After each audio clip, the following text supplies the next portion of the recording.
ibu-ibu dan seorang bapak-bapak yang punya istri, istrinya ada di situ. Ada satu, dua, jangan malu-malu. jangan malu. Oke, terima kasih Bapak. Ada lagi seorang ibu? Seorang ibu. Seorang ibu yang punya sahabat. Oke Bu, maju. Seorang ibu yang punya suami ya. Punya sahabat. Oh ya.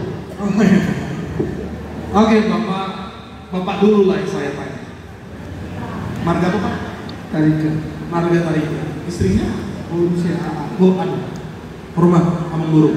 Jongjo. Oh ada, haleluya. Amang Burung ya. Puji Tuhan. Supaya cepat Pak. Di dalam pengadilan diperlukan saksi dan bukti-bukti.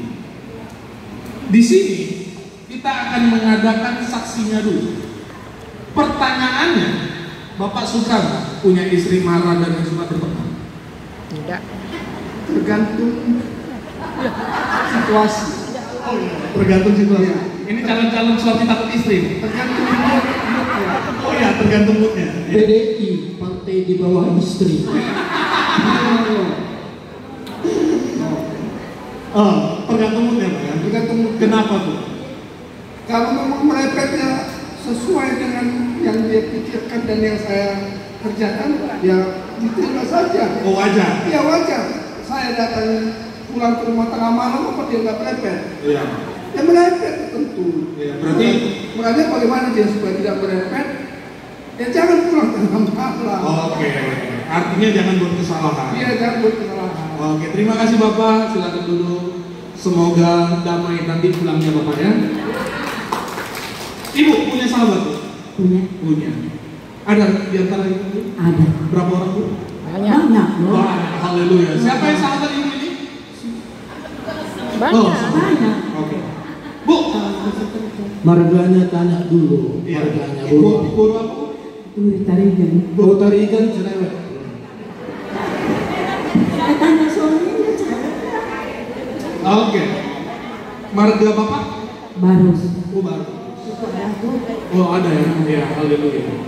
Bu, saya nggak nanya suaminya. Saya mau nanya sama ibu.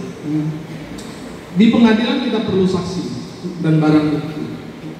Ibu suka nggak punya sahabat yang suka pemarah dan bertengkar? Apa aja bisa jadi ribut?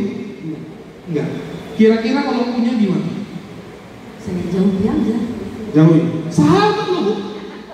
Sahabat. Nggak mungkin aku bersahabat dengan orang seperti itu. Oke, terima kasih Bu, Tuhan memberkati. Jauhi Bu ya. Oke. Mari kita buka Amsal 21. Amsal 21 ayat 19. Satu ayat saja yang diberikan tema kepada saya bilang cepat. Karena memang tidak ada orang yang suka dengan orang yang pemarah. Tidak ada orang yang suka dengan orang yang suka bertengkar. Mari kita baca. Yang sudah dapat katakan amin. Amsal 21 ayat 19. 1, 2, 3, ya.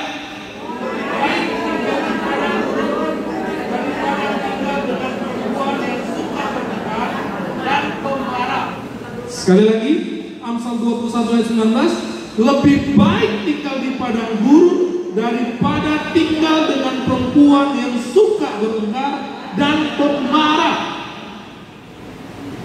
Saya tidak setuju dengan konsep kalau dibilang bahwa kalau saya salah wajar dimarahi. Enggak. Karena saya 4 tahun tinggal di Malang, bertemu dengan pimpinan-pimpinan orang-orang Jawa, baik suami dan istrinya. Kalau ada salah, diomongin baik. Betul? Enggak harus marah. Tapi karena kenyataannya orang Batak, emosinya tingkat dewa, dan selalu berdarah tinggion. Betul? Khususnya ibu-ibu. Tidak ada yang marah. Tadi kalau Bapak Pembina mengatakan bahwa ini bukan untuk ibu-ibu semua, ini untuk menantu, untuk borunya, untuk apa. Padahal biasanya orang yang bilang begitu ada di sini. Orang nggak akan suka dengan orang pemarah, baik suami dan istri. Semua bisa dibicarakan baik-baik. Setuju dengan saya? Setuju. Kenapa? Karena firman Tuhan kita akan buktikan ada 3 hal yang membuat kita nggak suka dengan orang pemarah. Kalau tadi saya buktikan secara saksinya, ada 2 orang yang memang tidak suka dengan orang-orang yang suka marah dan bertengkar. Sekarang saya akan buktikan dengan secara firman Tuhan 3 hal yang membuat Tuhan juga nggak suka dengan orang pemarah. Jadi siapa bagi ibu-ibu yang merasa suka-suka marah, suka-suka bertengkar, cari-cari perkara, ya kan, cari-cari perkara, siapa yang dulu mantan?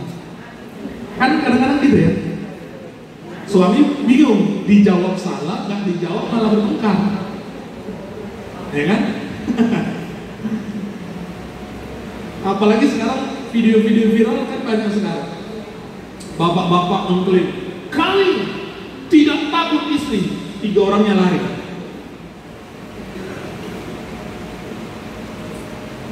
Karena di Indonesia sudah mengklaim the power of emak-emak. Gak ada yang bisa membantah emak-emak. Tapi kalau kita sudah kenal Tuhan, jangan dong kita marah-marah. Jangan kita suka dengan cari bertengkar. Mari kita saksikan 3 bukti yang Tuhan inginkan. Kenapa Tuhan mencatatkan wanita pada khususnya, ibu-ibu pada khususnya, opung-opung, Pak. Saya bilang opung, Pak. Lebih tepat kayaknya opung ya. Sudah usia. Ada yang di bawah saya, ada usia yang di bawah 35 tahun di sini? Nggak ada. Berarti saya yang paling muda ya. Setuju saya panggil opung semuanya? Setuju. Oke. Opung-opung jangan suka marah. Cuma 1 bilang kan. Yang pertama, Tuhan mencatatkan kenapa wanita yang sudah kenal Tuhan tidak boleh marah dan tidak boleh cari pertengkaran. Karena yang pertama, Tuhan inginkan bahwa itu membuat orang sakit hati. Orang bisa jadi dendam dengan itu. Amsal 29 ayat 22 yang sudah dapat boleh dibaca. Saya membagi kupon. Kuponnya nanti dicatat malaikat. Caranya adalah ketika saya melemparkan firman Tuhan, siapa yang cepat boleh dibaca supaya malaikat nanti melihat dan mencatat. Kalau ibu-ibu si A, si B, si C suka baca. Semakin banyak kuponnya, maka semakin dekat engkau dengan Tuhan. Haleluya. Amsal 29 ayat 22. Sampai apa? Boleh baca. Boleh Bu? Baca. Ya. Si pemarah menimbulkan pertengkaran dan orang yang lekas besar banyak pelanggarannya. Si pemarah, terima kasih Bu. Si pemarah menimbulkan pertengkaran. Orang yang suka marah sudah pasti menimbulkan pertengkaran. Tadi jawaban Bapak tadi itu hanya menyelamatkan nama baik istri. Ya nomor ya.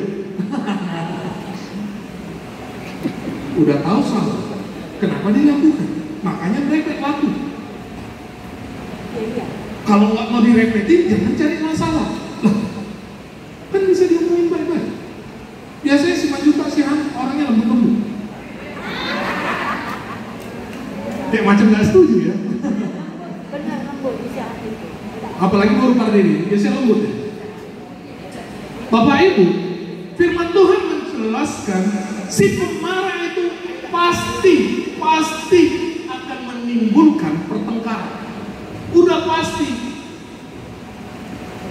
Maaf, ada di antara Bapak Ibu yang pegang uang 5.000 baru uang-uang dari bank, uang selembaran dari bank itu ada?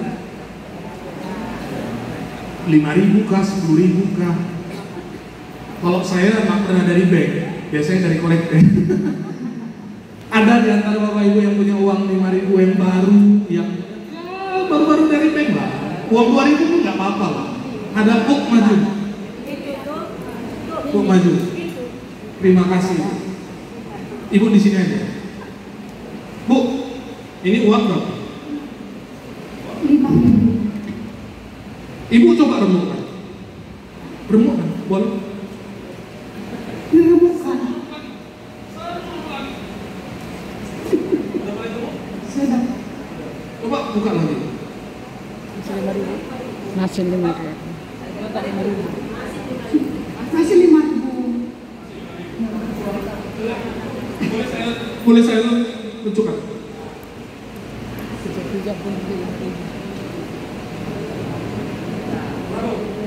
Masih tetap uang 5.000 rupiah. Masih tetap? Tapi kertasnya masih baru. Kertasnya sudah remuk. Baru, tapi sudah remuk. Artinya Sudah berubah. sudah berubah. Silakan duduk. Nanti kalau saya minta uangnya nggak mungkin kan? Tadi saya memberi contoh apa? Kalau orang sudah dihancurkan, dia akan tetap berdiri, tapi dia sudah hancur.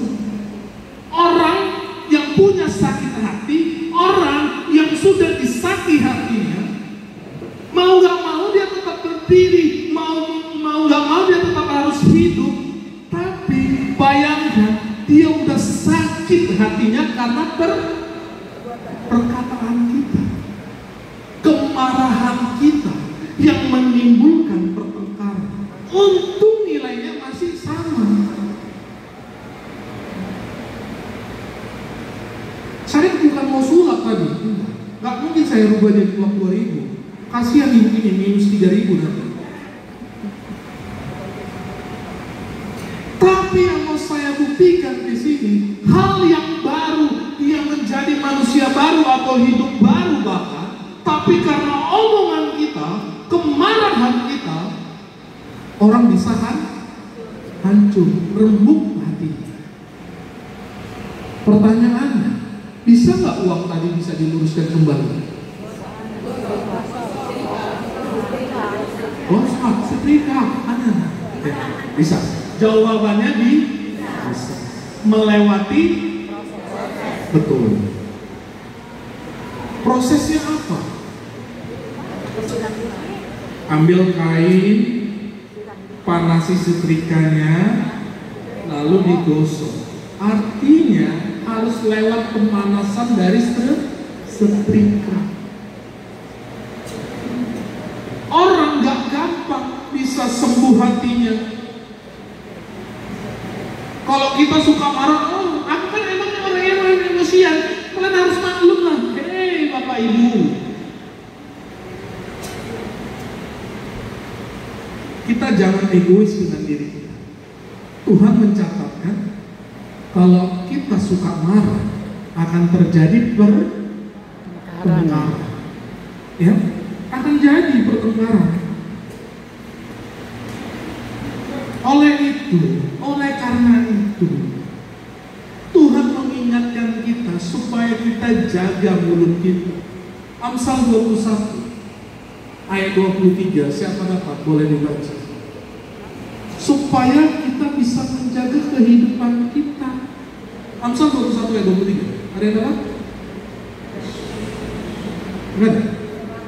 Oke, maju Bu. Diri Bu. Amsal 21 ayat 23. Iya Bu. Siapa memelihara mulut dan lidahnya, memelihara diri daripada kesukaran. Amin. Terima kasih Ibu. Udah 2 Bu ya. Nanti dicatat malaikat Bu. Ibu dapat 2 kupon. Firman Tuhan menjelaskan siapa memelihara mulut dan lidahnya, memelihara diri daripada kesukaran. Apa yang dimaksud kesukaran dalam firman Tuhan? Kesukaran yang orang akan selalu menjauhi dia. Tadi ibu-ibu tadi yang berdua punya sahabat, saya bilang Kalau sahabatnya suka marah dan bertengkar, jawaban ibu ini, dia nggak akan punya sahabat seperti itu. Kalaupun ada, dia pasti menjauh. Lebih baik kita tinggal di padang gurun daripada kita tinggal sama orang yang pemarah dan suka Kalau kita hidup sendiri, opung-opungku sekalian, bisakah engkau bisa sampai di sini hari ini? Enggak. Berterima kasihlah kepada Tuhan. Engkau ada karena teman-temanmu. Engkau ada saat ini karena ada orang-orang di sekitarmu. Amin. Siapa yang mau suka bertengkar lagi? Memang nggak ada di sini. Saya percaya nggak ada di sini. Di sana sini ya dulu. Bukti yang kedua, bukti yang kedua, kenapa Tuhan tidak suka ada orang, khususnya wanita-wanita ini? Saya percaya semua di sini wanita-wanita yang hebat, opung-opung boru yang kuat, wanita-wanita yang bijaksana membangun rumah tangganya. Poin yang kedua, kenapa Tuhan tidak suka ada wanita yang pemarah maupun yang sudah bertengkar?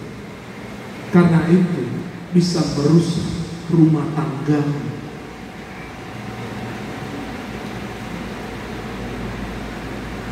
Bisa nggak rusak? Waktu pacaran baik, lembut suaranya. Abang, beli dulu bakso, adek lapar. Ketika sudah menikah, bang, pasang dulu gas itu. Nggak ada otakmu, bang. Biasanya ketawa itu pelaku. Enggak lu ya? Enggak, ibu ini baik. Baik ya.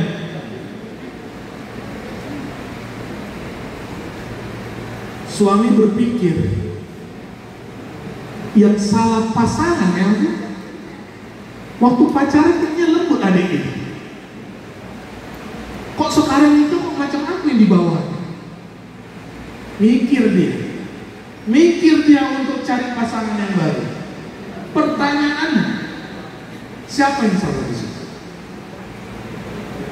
Laki-lakinya yang mencari pasangan baru, atau nyonya yang di rumahnya yang suka membuat pertengkarannya? Karena wanita yang di dalam rumah. Tadi Bapak Pembina menjelaskan, tidak harus ke padang Mesir sana dia melarikan diri, enggak. Lebih baik dia tinggal di warkop, yang penting kau udah tidur baru dia kembali ke rumah, daripada dia pulang tapi kena repet. Lebih bagus tidur dulu, kau sampai tidur senyenyak-nyenyaknya baru dia pulang.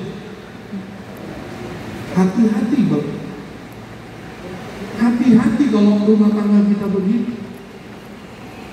Bisa jadi ada wanita-wanita di luar sana yang menjaga perasaannya, dia terpikat. Dan ini notabene ini yang terjadi di rumah tangga yang baru-baru. Saya bilang, bukan saya pastikan ya, tidak memang 100%, tidak. Tapi perubahan dalam pacaran dan pernikahan sampai kepada punya anak itu pasti beda. Kelembutannya pasti beda. Betul nggak bapak-bapak? Kelembutan ibu-ibu ini pasti beda nggak? Saya tanya bapak-bapak yang jawab ibu-ibu. Wanitanya sendiri merasa dia berbeda, apalagi bapak-bapak yang merasakan. Kenapa? Karena Tuhan menginginkan kita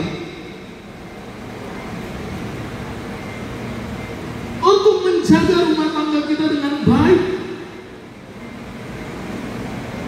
Caranya bagaimana? Kita tekan lidah kita jaga lidah kita.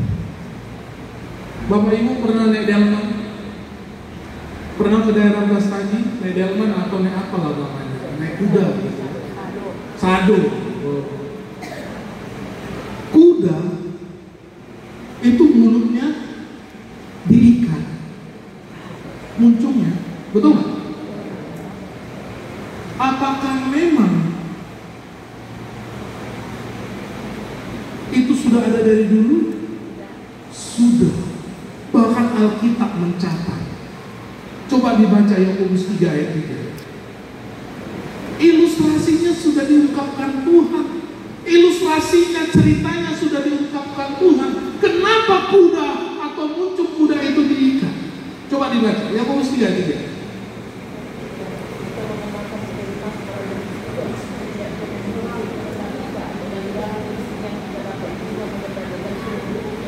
Oke, terima kasih.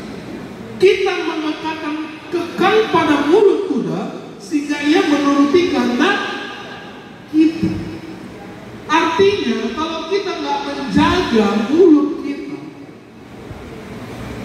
pertengkaran rumah tangga itu bisa hancur. Dibaca 1 Petrus 3 ayat 10. Ibu ini udah satu, ibu sana juga. Tenang, banyak malaikat yang mencatat. 1 Petrus 3 ayat 10. Ada yang apa? 1 Petrus 3 ayat 10. Berdiri. Terima kasih udah kasih mic-nya. Bisa Bu? Ini. Oke. Berdiri biar dilihat ibu-ibu yang lain. Ibu kan dan cantik. Bisa Bu? Haleluya. Aduh, penuh perjuangan. 1 Petrus 3 Bu, ayat 10. Siapa yang mau mencintai hidup dan mau melihat hari-hari baik, ia harus menjaga lidahnya terhadap yang jahat dan bibirnya terhadap ucapan-ucapan yang menipu. Terima kasih Ibu. Harus menjaga lidah supaya melihat hari-hari yang baik.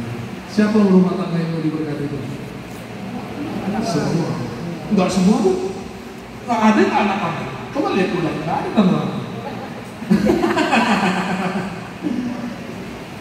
Kita kalau ditanya siapa yang mau diberkati Tuhan? Oh, semua yang mau diberkati Tuhan. Jaga lidah sehingga kita bisa melihat hari-hari yang baik. Amin ibu-ibu. Amin opung-opungku. Jaga lidah. Engkau bisa melihat anakmu menikah, dan engkau bisa melihat cucumu menikah, sampai engkau dikatakan engkaulah kebanggaan kami. Amin. Firman Tuhan mencatat kebanggaan seorang cucu adalah nenek moyangnya. Kebanggaan nenek moyangnya, cucunya tidak pernah meminta-minta. Itu hari-hari yang baik. Hari yang dimana Tuhan berkati rumah tangga kita kalau kita jaga lidah kita, sehingga rumah tangga itu tidak ada pertengkaran.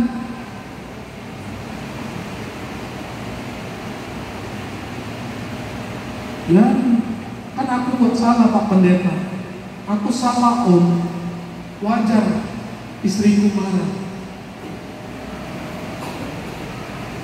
Pertanyaannya, ibu-ibu bisa nggak ngomongnya baik? Apakah harus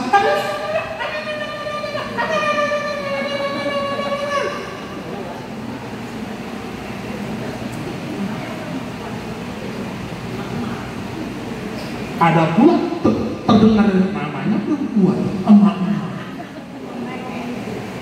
Justru pada pagi ini Tuhan ingatkan kita emak-emak ini, opung-opung kubur yang cantik yang luar biasa ini, jangan lagi menggunakan the power of mama. Engkau adalah wanita-wanita bijaksana yang dipilih Tuhan untuk memberkati rumah tangga. Amin. Amin. Dipastikan, harus dipastikan. Terima kasih Tuhan, Engkau sudah mengirimkan suami kepada, Engkau telah memberikan anak dan cucu kepada. Aku harus berubah. Saat ini, nanti kalau pulang ibu-ibu, tanya langsung suami, makan apa kita Pak? Yunus, Tesalonika, es campur, supaya kau mau dikusuk nanti malam. Itu namanya ada maksud dan tujuan. Bapak Ibu, terkhusus ibu-ibu, wanita-wanita yang hebat, jaga lidah supaya kau bisa melihat hari-hari yang baik, terkhusus bagi keluargamu. Kalau tadi berbicara soal sahabat, teman, sekarang kita berbicara tentang keluarga. Kalau keluarga aja menjauhi kita, keluarga aja tidak suka dengan kita, bagaimana kita hidup bisa di luar? Amin. Siap berubah? Siap. Yang nggak menjawab berarti nggak berubah deh, karena dia orang lembut, orang yang ramah, suaranya tenang. Saya percaya ibu-ibu semua, baik guru baka, guru karo, pak tadi pak ya, mana bapak? Oh, saya kira tadi terangkat ya. Pak karo Nias, ada orang Nias?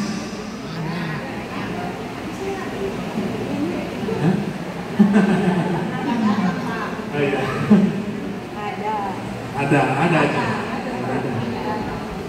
Apapun suku kita, apapun guru kita, yang Tuhan janjikan, kalau kita jaga lidah, maka kita melihat hari-hari kita dengan baik. Poin yang terakhir, bukti yang terakhir yang bisa saya ungkapkan. Kalau tadi saksinya cukup 2, sekarang pembuktiannya cukup 3 saja. Kenapa Tuhan tidak suka wanita-wanita hebat, wanita-wanita yang penuh bijaksana, tidak suka marah dan bertengkar? Karena yang Tuhan mau, yang Tuhan inginkan, engkau adalah wanita-wanita menyenangkan Tuhan, wanita-wanita yang memuji Tuhan. Firman Tuhan menuliskan, ketika Tuhan membuat mujizat, 2 ikan dan 5 roti. Yang dicatat pertama adalah 5.000 wanita, belum termasuk laki-laki dan anak-anak. Kenapa wanita yang lebih duluan diutamakan Tuhan, dicatat Tuhan? Karena Tuhan inginkan wanita-wanita baik yang hadir saat ini menjadi penyembah-penyembahnya Allah.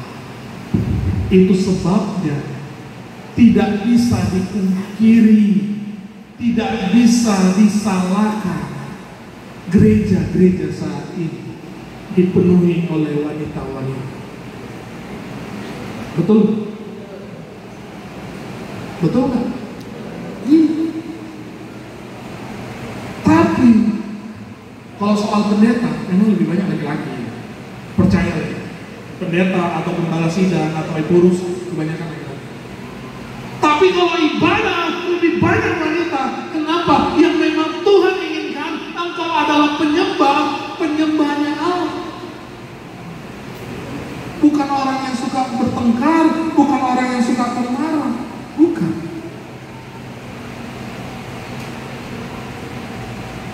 Titus 1 ayat 7. Ketika engkau dijadikan Tuhan penilik jemaat, tahu penilik jemaat?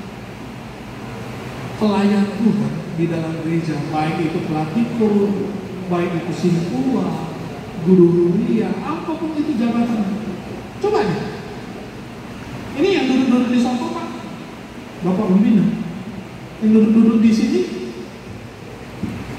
ini semua apa ini jabatannya? Anggota. Jabatannya Anggota semua. enggak ada lebih hebat lagi. Oh, apa itu? Karena wanita makan buah yang dilarang, maka dia dijadikan yang melahirkan. Iya. Oleh karena wanita kita kena dosa sampai selama-lamanya. Tapi mereka juga, wanita juga yang menyelamatkan kita karena dia rela tanpa bersetubuh melahirkan juru selamat Yesus. Amin ya. Nah, jadi terutama wanita lansia primbana, lain nggak tahu lah. Pasti muji-muji jemaatnya pasti. Iya. Nggak salah kan Pak ya? Iya, nggak salah. Artinya, ibu-ibu, wanita-wanita yang suka berkorban saat ini, ya, yang di depan ini, baik yang duduk di belakang menjadi anggota sekalian, semua pun itu lebih banyak laki-laki atau perempuan? Karena memang yang Tuhan inginkan wanita-wanita lah menjadi penyelamat. Amin. Kalau dulu di awal-awal karena wanita lah segala dosa terjadi, tetapi karena wanita juga lah yang akan menjadi penyelamat. Siapa itu? Maria. Yes. Tidak bersetubuh, tetapi bisa mengandung yang namanya Yesus Kristus. Tuhan inginkan wanita-wanita itu menjadi penilik-penilik jemaat. Coba dibaca, itu 1 ayat 7. Siapa yang kata? Boleh Bu. Tunggu Bu ya, tunggu. Sini. Oh, Ibu. Itu 1 ayat 7. Ya. Sebab sebagai pengatur rumah Allah, seorang pemilik jemaat harus tidak bercacat, Ya. tidak angkuh, bukan pemerang, bukan peminum, bukan pemarah, tidak serakah. Ya, terima kasih. Salah satunya penilik jemaat, pemimpin jemaat, pembawa sahabat-sahabat ke dalam Tuhan, ya, yang membawa kita ke Primbana ini, yang menyatukan kita ke Primbana ini. Jangan suka, salah satunya jangan suka pemarah. Setuju? Setuju? Setuju. Ibu-ibu setuju nggak setuju? Harus setuju.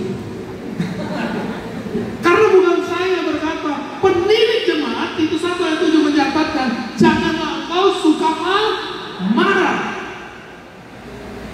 Kalau dia suka marah, berarti dia nggak cocok jadi pemimpin. Ya.